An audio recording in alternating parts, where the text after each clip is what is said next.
Dargaggoonni Somaalee magaalaa Jijjigaa Abdii Illee irratti hiriira mormii jabaa geggeessanii jiru. Dargaggoonni Somaalee bulchiinsa Abdii Illee hadheeffachuun guyyaa har'aa magaalaa Jijjigaa keessatti mormii jabaa geggeessaa akka oolan gabaafameera. Haa ta'u malee poolisiin liyyuu haayilii Somaalee dhiiga namaa xuuxuu amaleeffatan hiriirtota irratti dhukaasuun dargaggoota 54 kan miidhan yoo ta'u, kanneen keessaa dhiirri 12 fi shamarran 7 haala yaaddessaa keessa akka jiran gabaafameera. Akkuma kanaan dura daangaa naannoo Oromiyaa bakkoota garaagaratti dabranii dhiiga ilmaan Oromoo gad naqaa fi qabeenya mancaasaa fi akkasumas saamaa turanitti har'allee gareen Abdii Illeen durfamu tarkaanfii cimsanii fudhachuu itti fufaniiru.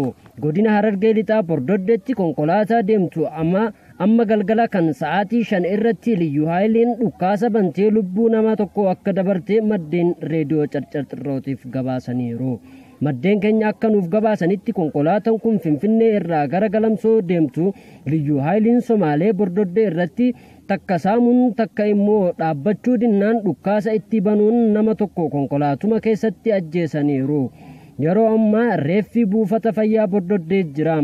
Namni du'e maqaan isaa Mangistuu Abarraa fi kan madeessan Baharuu Nugusee jedhamu yeroo ammaa buufata magaalaa Bordoddeetti argaman jechuun maddeen gabaasaniiru.